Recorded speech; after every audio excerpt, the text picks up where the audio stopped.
ಈ ಘಟನೆ ನಡೆದು 2 ವರ್ಷ ಆಗಲಿಲ್ಲ. 175 ಜನ ಅಲ್ಲಿ ಬಲಿಯಾದದರ ಬಿಸಿ ಇನ್ನೂ ಆರಿಲ್ಲ.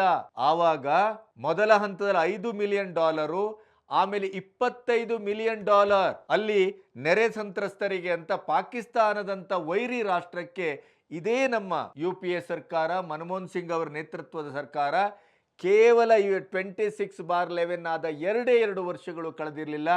ಆವಾಗ ಶತ್ರು ರಾಷ್ಟ್ರಕ್ಕೆ $25 ಮಿಲಿಯನ್ ಸಹಾಯವನ್ನ ಕೊಟ್ಟದ್ದು ಒಂದು ದುರಂತ ಇತಿಹಾಸ. ಮೋದಿಯವರು ಒಂದೇ ಒಂದು ರೂಪಾಯಿ ಭ್ರಷ್ಟಾಚಾರವನ್ನು, ಒಂದೇ ಒಂದು ರೂಪಾಯಿ ಭ್ರಷ್ಟಾಚಾರದ ಹಗರಣಕ್ಕೆ ಸಂಬಂಧಿಸಿದ ಯಾವುದೇ ಒಂದು ಲೈನ್ ಅನ್ನ ಬರೆಯುವ ಸಾಧ್ಯತೆಯನ್ನ ಮಾಧ್ಯಮಕ್ಕೆ ಈ 11 ವರ್ಷದಲ್ಲಿ ಕೊಟ್ಟಿಲ್ಲ.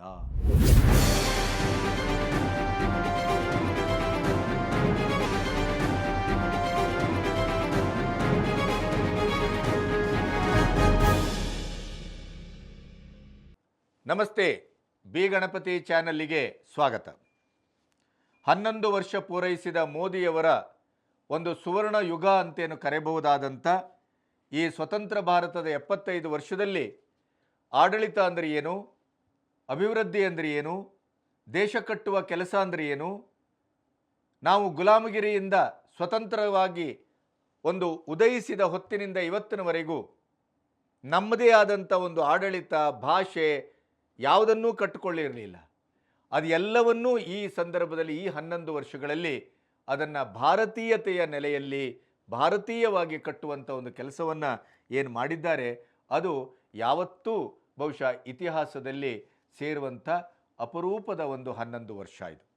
ಆ 11 ವರ್ಷದಲ್ಲಿ ಮೋದಿಯವರ ಪರ್ವಕಾಲದ ಒಂದು ನೆಲೆಗಳನ್ನು ಗುರುತಿಸುವಂಥ ಕೆಲಸವನ್ನು ನಾವು ಕಳೆದ ವಿಡಿಯೋದಲ್ಲಿ ಮಾಡಿದ್ದೆ. ಅದು ಮೊದಲ ಭಾಗ.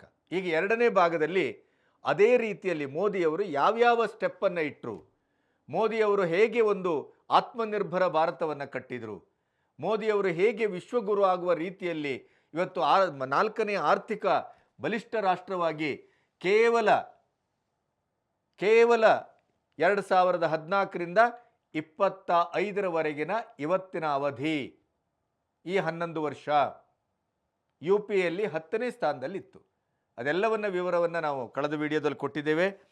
ಈ ಕೋಮು ಸಂಘರ್ಷ ರಹಿತವಾದಂಥ ಸಬ್ಕಾ ಸಾಥ್ ಸಬ್ಕಾ ವಿಕಾಸ್, ಆದರೆ ಕಳೆದ ಬಾರಿ ನಡೆದಂಥ ಚುನಾವಣೆಯಲ್ಲಿ ಇಡೀಯದಾಗಿ ಅಲ್ಲಿ ತ್ರಿಬಲ್ ತಲಾಕ್ ತೆಗೆದರೂ ಕೂಡ, ಅವರಿಗೆ ಬೇಕಾದ ರೀತಿಯ ಎಲ್ಲ ಸೌಲಭ್ಯಗಳನ್ನು ಕೊಟ್ಟರೂ ಕೂಡ ಇಡೀ ದೇಶದಲ್ಲಿ ಕಾಂಗ್ರೆಸ್ ಪರವಾದ ಇಂಡಿಕೂಟದ ಪರವಾದಂಥ ಒಂದು ಮುಸ್ಲಿಂ ಸಮುದಾಯದ ವೋಟಿನ ಧ್ರುವೀಕರಣ ನಡೆದ ಮೇಲೆ ಬಹುಶಃ NDA ಸರ್ಕಾರದ ಮನೋಭಾವ ಕೂಡ ಬದಲಾಗಿದೆ ಅಂತ ನಾನು ಅಂದುಕೊಳ್ತೇನೆ. ಅದರ ನಂತರ ತ್ರಿಬಲ್ ತಲಾಕ್ ಆಯಿತು, ಕೋಮು ಸಂಘರ್ಷ ಇಲ್ಲದೇ ಇದ್ದಂಥ ಒಂದು ಆಡಳಿತ, ಭ್ರಷ್ಟಾಚಾರ ಶೂನ್ಯ.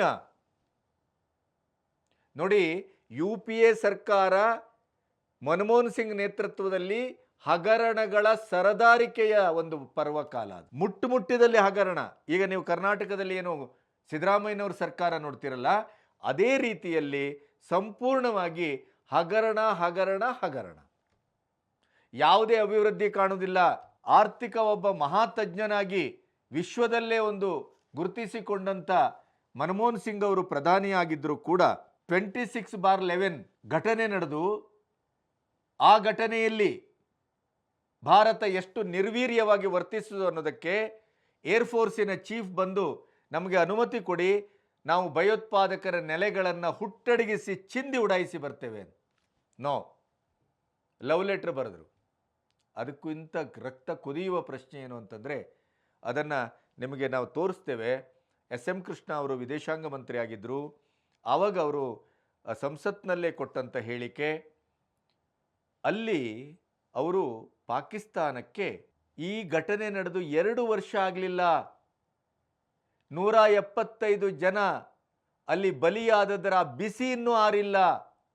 ಆವಾಗ ಮೊದಲ ಹಂತದಲ್ಲಿ $5 ಮಿಲಿಯನ್, ಆಮೇಲೆ $25 ಮಿಲಿಯನ್ ಅಲ್ಲಿ ನೆರೆ ಸಂತ್ರಸ್ತರಿಗೆ ಅಂತ ಪಾಕಿಸ್ತಾನದಂತ ವೈರಿ ರಾಷ್ಟ್ರಕ್ಕೆ ಇದೇ ನಮ್ಮ UPA ಸರ್ಕಾರ, ಮನಮೋಹನ್ ಸಿಂಗ್ ಅವರ ನೇತೃತ್ವದ ಸರ್ಕಾರ ಕೇವಲ 26/11 ಆದ 2 ವರ್ಷಗಳು ಕಳೆದಿರಲಿಲ್ಲ.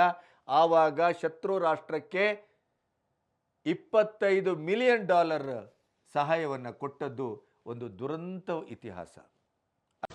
As a more concrete assessment of the damage inflicted by this natural disaster and the urgent needs of people of Pakistan emerges, government has decided to increase the assistance to Pakistan from $5 million announced earlier to $25 million US.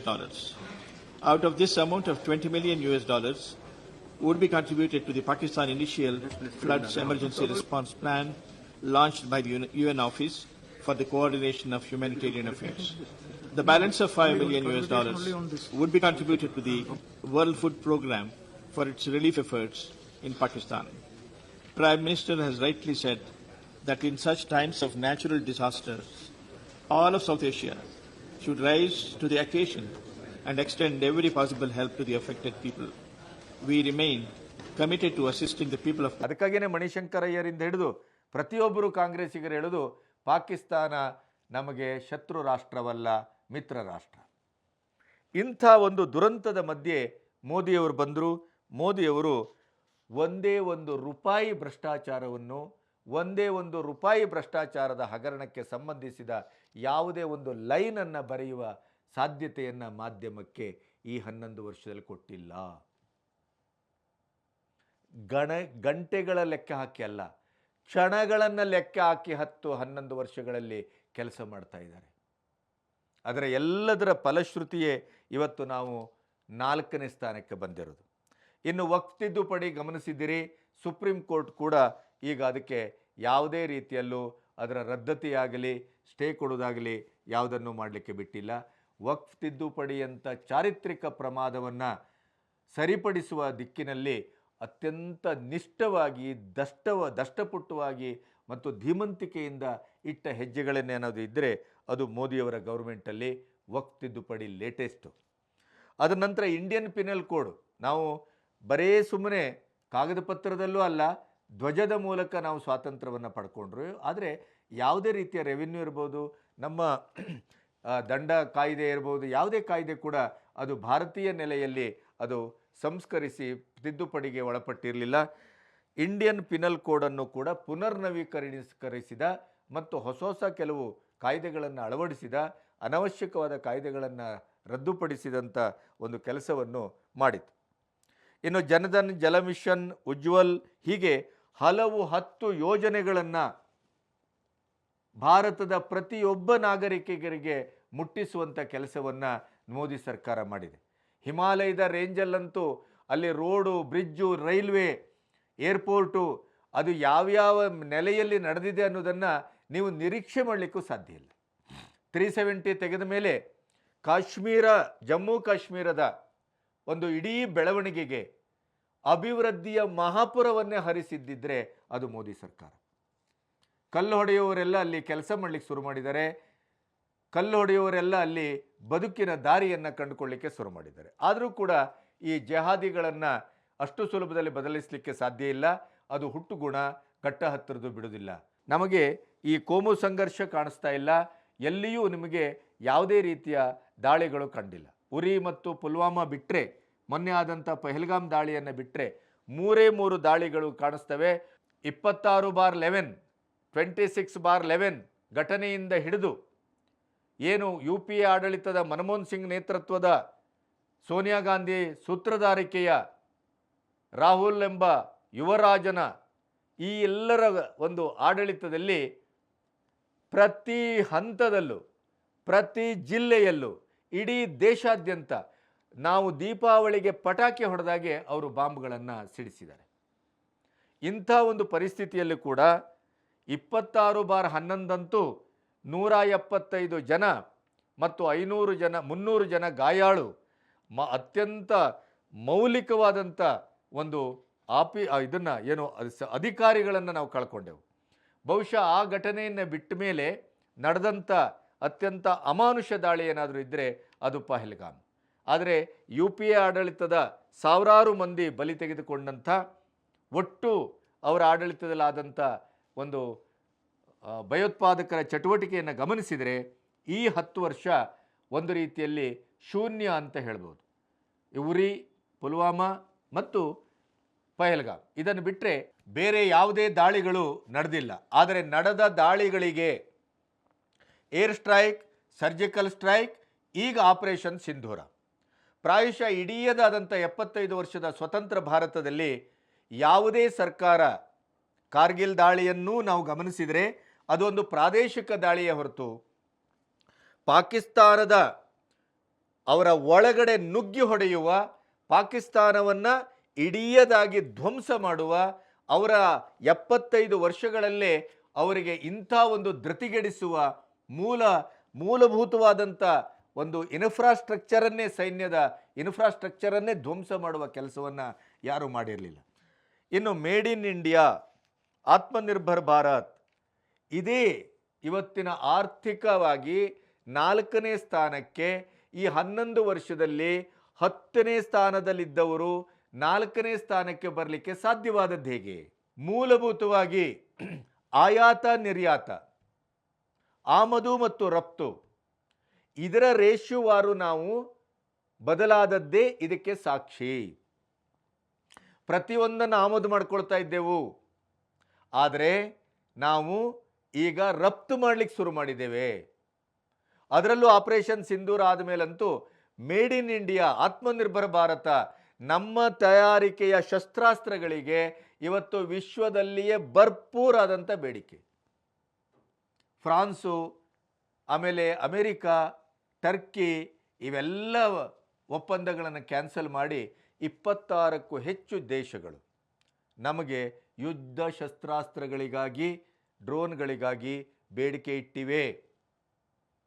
ಅದೇ ವಿಷಯವಾಗಿ ಏನು ಹೇಳಿದರು ನಮ್ಮ ರಾಹುಲ್ ಗಾಂಧಿ ಅವರು, ಮಹಾತಜ್ಞರು, ಇದೇ ಸಂಸತ್ತಿನಲ್ಲಿ make in India ಅತ್ಯಂತ ಡಿಸಾಸ್ಟರ್ ಫ್ಲಾಪ್, ಅದು ಮೇಕ್ ಇನ್ ಇಂಡಿಯಾ ಯಾವತ್ತೂ ಸಾಧ್ಯವಾಗದೇ ಇದ್ದಂಥ ಒಂದು ಯೋಜನೆ, make in India utter flop ಅಂತ ಹೇಳಿದರು. ಆದರೆ ಇವತ್ತು ಮೇಕ್ ಇನ್ ಇಂಡಿಯಾದ ಪ್ರಭಾವಶಾಲಿಯಾದಂಥ ಒಂದು ಸಾಧ್ಯತೆಯ ದ್ಯೋತಕ ಏನು ಅಂದರೆ, ನಾವು ವಿಶ್ವದ ಆರ್ಥಿಕತೆಯಲ್ಲಿ 4ನೇ ಸ್ಥಾನಕ್ಕೆ ಬಂದು ನಿಂತದ್ದು.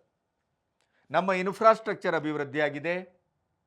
ಭಾರತ ಇವತ್ತು ಇನ್ವೆಸ್ಟ್ ಮಾಡಲಿಕ್ಕೆ ಅತ್ಯಂತ ಸಮೃದ್ಧವಾದಂಥ, ಶಾಂತಿಯುತವಾದಂಥ ಒಂದು ರಾಷ್ಟ್ರ ಅನ್ನುವಂಥ ಹೆಗ್ಗಳಿಕೆಗೆ ಪಾತ್ರವಾಗಿದೆ. ನಮ್ಮಲ್ಲಿ ರೈಲ್ ಇದೆ, ರೋಡ್ ಇದೆ, ನಮ್ಮಲ್ಲಿ ಏರ್ಪೋರ್ಟ್ ಇದೆ, ಎಲ್ಲವೂ ಇಂಟರ್ನ್ಯಾಷನಲ್ ಸ್ಟ್ಯಾಂಡರ್ಡಲ್ಲಿ, ಮತ್ತು ಅದರ ಇಡೀ ಅಭಿವೃದ್ಧಿ ಪರ್ವ ಯಾವ ರೀತಿಯಲ್ಲಿ ನಡೀತಾ ಇದೆ ಅಂತಂದರೆ ನೀವು ಊಹಿಸಲಿಕ್ಕೂ ಸಾಧ್ಯ ಇಲ್ಲ. ಹಾಗಾಗಿ ಇನ್ಫ್ರಾಸ್ಟ್ರಕ್ಚರ್ ಅತ್ಯಂತ ಅದ್ಭುತವಾಗಿರೋದ್ರಿಂದ ಯಾವುದೇ ರೀತಿಯ ಗಲಭೆ, ದಂಗೆ ಯಾವುದೂ ಇಲ್ಲದೇ ಇರುವುದರಿಂದ, ಮತ್ತು ಸಿಂಗಲ್ ವಿಂಡೋ ಕಾರ್ಯಾಚರಣೆ, ಭ್ರಷ್ಟಾಚಾರ ರಹಿತ ಆಡಳಿತ, ಈ ಅಭಿವೃದ್ಧಿಗಾಗಿ 24 ಗಂಟೆಯೂ ಶ್ರಮಿಸುವಂಥ ಒಂದು ಆಡಳಿತ ಪ್ರಧಾನಿ, ಈ ಎಲ್ಲ ಕಾರಣಕ್ಕಾಗಿ ನಮ್ಮಲ್ಲಿ ಇನ್ವೆಸ್ಟರ್ಸ್ ಬಂದರು, ಇನ್ಫ್ರಾಸ್ಟ್ರಕ್ಚರ್ ನೋಡಿ ಬಂದರು, ಅಭಿವೃದ್ಧಿಯ ನಾಗಾಲೋಟವನ್ನು ನೋಡಿ ಬಂದರು. ಇವೆಲ್ಲದರ ಪರಿಣಾಮ ನಾವು ರಫ್ತು ಮಾಡುವುದು ಜಾಸ್ತಿ ಆಯಿತು, ಆಮದು ಮಾಡುವುದು ಆಲ್ಮೋಸ್ಟ್ ನಿಲ್ ಅನ್ನುವ ಹಂತಕ್ಕೆ ಬಂತು. ಹಾಗಾಗಿ ಆರ್ಥಿಕವಾದಂಥ ಬೆಳವಣಿಗೆ ಇಷ್ಟು ಶೀಘ್ರದಲ್ಲಿ ಸಾಧ್ಯವಾಯಿತು. ಇನ್ನು ರಾಹುಲ್ ಗಾಂಧಿ ಅವರು utter failure make in India ಅಂತ ಹೇಳಿದ್ರಲ್ಲ, ಅದಕ್ಕೊಂದು ಝಲಕನ್ನು ಕೊಡ್ತೇನೆ ನಿಮಗೆ. ಹಾಗಾದರೆ ಮೇಕ್ ಇನ್ ಇಂಡಿಯಾದ ಒಂದು ಸಾಧ್ಯತೆ, ಸಾಧನೆ ಏನು? ಮೇಜರ್ಗಳು ಸಣ್ಣ ಪುಟ್ಟ ಹೇಳಿದರೆ ನಿಮಗೊಂದು 10 ವಿಡಿಯೋ ಮಾಡುವಷ್ಟು ಇದೆ. ಈ 11 ವರ್ಷಗಳಲ್ಲಿ ನಮ್ಮ ಆತ್ಮನಿರ್ಭರ ಭಾರತ ಮತ್ತು ಮೇಕ್ ಇನ್ ಇಂಡಿಯಾದ ನೆಲೆಯಲ್ಲಿ ನಾವೇ ನಮ್ಮನ್ನು ಕಟ್ಟಿಕೊಂಡ ರೀತಿ ಇದೆಯಲ್ಲ, ಅದು ಅತ್ಯಂತ ಸುದೀರ್ಘವಾದಂಥದ್ದು ಮತ್ತು ಬಹಳ ಹೆಮ್ಮೆ ಪಡುವಂಥದ್ದು. ಅದರಲ್ಲಿ ಮುಖ್ಯವಾದದ್ದು, ಈಗ ಆಪರೇಷನ್ ಸಿಂಧೂರನ್ನು ದೃಷ್ಟಿಯಲ್ಲಿ ಇಟ್ಕೊಂಡು ನೋಡಿದ್ರೆ, Akash missile made in India, BrahMos Russia ಕೊಲಾಬ್ರೇಷನ್ನು ಅದರ ಮೇಡ್ ಇನ್ ಇಂಡಿಯಾ. ನಮ್ಮ ಏರ್ ಡಿಫೆನ್ಸಿನ ಒಂದು ಮಾಂತ್ರಿಕತೆಯಲ್ಲಿ ಮೊನ್ನೆ S-400 ಮತ್ತು ಆಕಾಶ್ ಮಿಸೈಲ್ ಸಿಸ್ಟಮ್ ಭಾಳ ಅದ್ಭುತವಾಗಿ ಕೆಲಸ ಮಾಡಿತ್ತು. ಅದು ಎರಡೂ ನಮ್ಮ ಒಂದು ಮೇಕ್ ಇನ್ ಇಂಡಿಯಾ ಕೊಲಾಬ್ರೇಷನ್ನು. Tejas fighter jet make in India, sky strikers, suicide drones. ಈಗ ನೋಡಿ, ಅಲ್ಲಿ ಟರ್ಕಿಯಿಂದ ಸಾವಿರಾರು ಡ್ರೋನ್ ಬಂದದ್ದು, ಅದನ್ನು ಹೇಗೆ ಹೊಡೆದಾಕಿದೆವು ಮಕ್ಕಳ ಆಟಿಕೆ ಸಮಾನಾಗಿ ಅಂತ ನೀವು ನೋಡಿದ್ದೀರಿ. ಅದೇ ರೀತಿಯಲ್ಲಿ ನಾವು ಡ್ರೋನ್ ತಯಾರಿಸಿದ್ದೆವು, ನಮ್ಮದೇ ಈಗ ಸುಸೈಡ್ ಡ್ರೋನ್ಸ್. ಇದು ಮೇಕ್ ಇನ್ ಇಂಡಿಯಾದ ಡ್ರೋನ್ಸ್. ಇವತ್ತು ಪಾಕಿಸ್ತಾನದ ಏರ್ ಬೇಸನ್ನು ಚಿಂದಿ ಉಡಾಯಿಸಿದ್ದಿದ್ರೆ ಇದೇ ಡ್ರೋನ್ ಮಹಾರಾಜರೇ ಮಾಡಿದ ಕೆಲಸ ಇದು. ಇದು ನಾವು ಹುಟ್ಟುಹಾಕಿದ್ದು. ನಾಗಾಸ್ತ್ರ ಮಿಸೈಲ್ 100% ಭಾರತದ ಮೇಕ್ ಇನ್ ಇಂಡಿಯಾದ ಪ್ರಾಡಕ್ಟು. ಹೀಗೆ ನೀವು ಎಲ್ಲವನ್ನ ಹುಡುಕ್ತಾ ಹೋಗ್ಬೋದು. ಮೇಕ್ ಇನ್ ಇಂಡಿಯಾ ಯಾವ್ಯಾವುದು ಸಿಗ್ತದೆ ಅಂತಂದರೆ ಅದು ಎಲ್ಲವೂ ನಿಮಗೆ ಸಿಗುತ್ತೆ. ಇನ್ನು ಮೋದಿಯವರ ಈ 11 ವರ್ಷ ಅಂತ ಬಂದಾಗ ನಮಗೆ ಬಹಳ ಮುಖ್ಯವಾಗಿ ಕಾಡುವಂಥದ್ದು ನೋಟ್ ಬ್ಯಾನ್ ಆದಾಗ ಅದಕ್ಕೆ ಇವತ್ತಿಗೂ ಕಾಂಗ್ರೆಸ್ಸಿನ ಆಕ್ಷೇಪ ಇದೆ.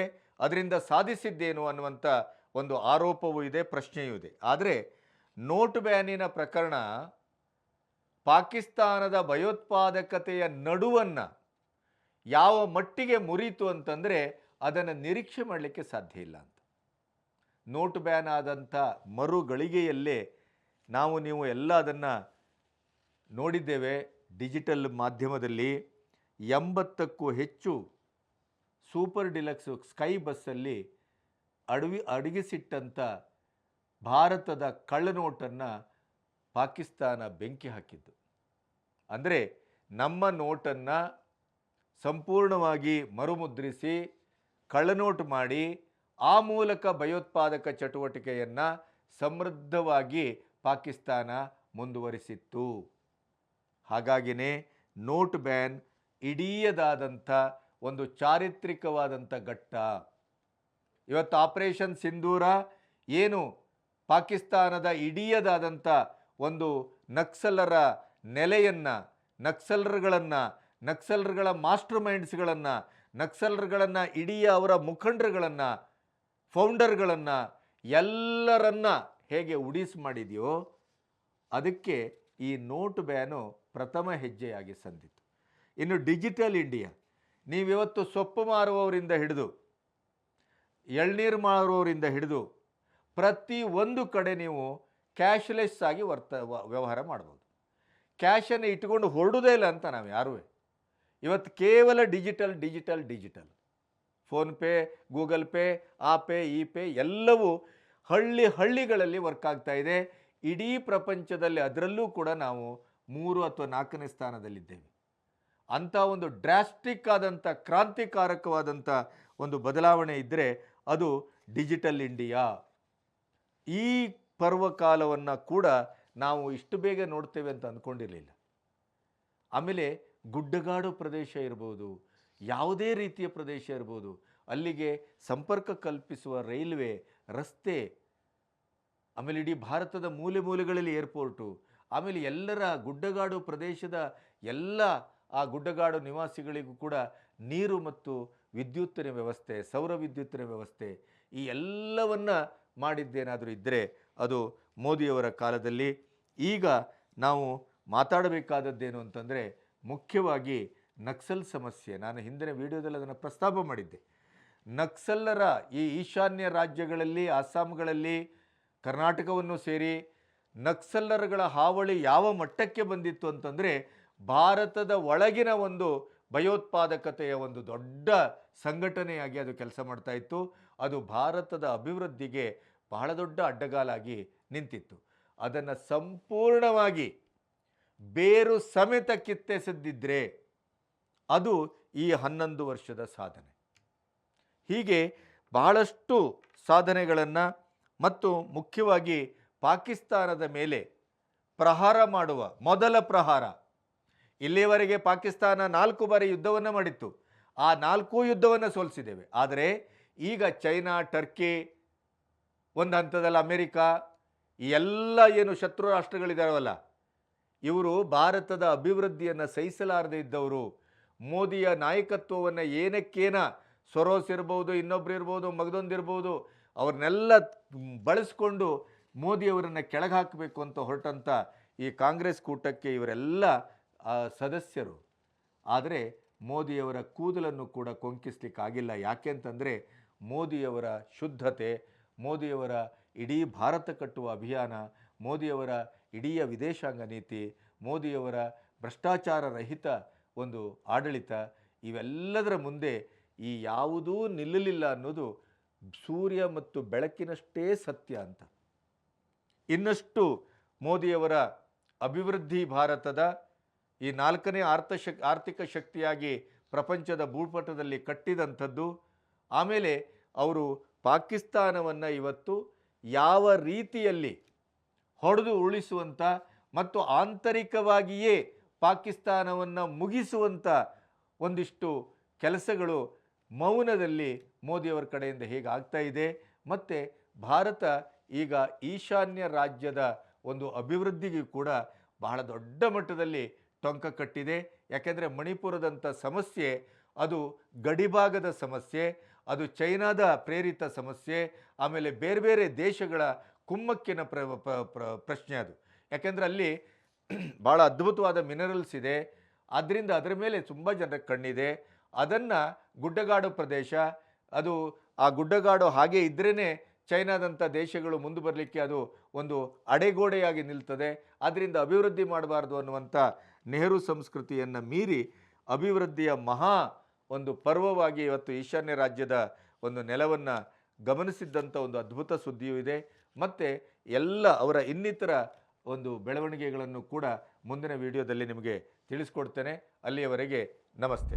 ಅವರಿಗಿರುವ ಆಪ್ಷನ್ನೇ ಎರಡು: ನೀವು ಭಯೋತ್ಪಾದಕ ಚಟುವಟಿಕೆಯನ್ನು ಬಿಡಬೇಕು, ಇಲ್ಲದೇ ಇದ್ದರೆ ಭಾರತದ ದಾಳಿಯನ್ನು ಎದುರಿಸಬೇಕು. ಭಯೋತ್ಪಾದಕ ಚಟುವಟಿಕೆಯನ್ನು ಸಂಪೂರ್ಣವಾಗಿ ನಿಷೇಧಿಸಬೇಕು, ಇಲ್ಲ ನೀವು ಸಿಂಧ್ ನೀರಿನ ಆಸೆಯನ್ನೇ ಬಿಡಬೇಕು. ಭಯೋತ್ಪಾದಕ ಚಟುವಟಿಕೆಗೆ ಪರ್ಯಾಯವಾಗಿ ನಿಮಗೆ ನೀರಿನ ಹನಿಯನ್ನು ಕೊಡುವುದಿಲ್ಲ ಅಂತೇಳಿ ನಿಲ್ಲಿಸಿದ್ದ ಶ್ರೇಯಸ್ಸೇನರು ಇದ್ರೆ, ಆ ನಿಲ್ಲಿಸಿದ್ದನ್ನ ವಿಶ್ವ ಮಟ್ಟದಲ್ಲಿ ವರ್ಲ್ಡ್ ಬ್ಯಾಂಕ್ ಇರಬಹುದು, ವಿಶ್ವಸಂಸ್ಥೆ ಇರಬಹುದು, ಅಲ್ಲಿ ಅತ್ಯಂತ ಸಮರ್ಥವಾಗಿ ನಾವು ಮಾಡಿದ ಕೆಲಸವನ್ನ ನಿಭಾಯಿಸಿದ್ದ ಒಂದು ಶ್ರೇಯಸ್ಸೇನಾರು ಇದ್ದರೆ ಅದು ಮೋದಿ ಸರ್ಕಾರ.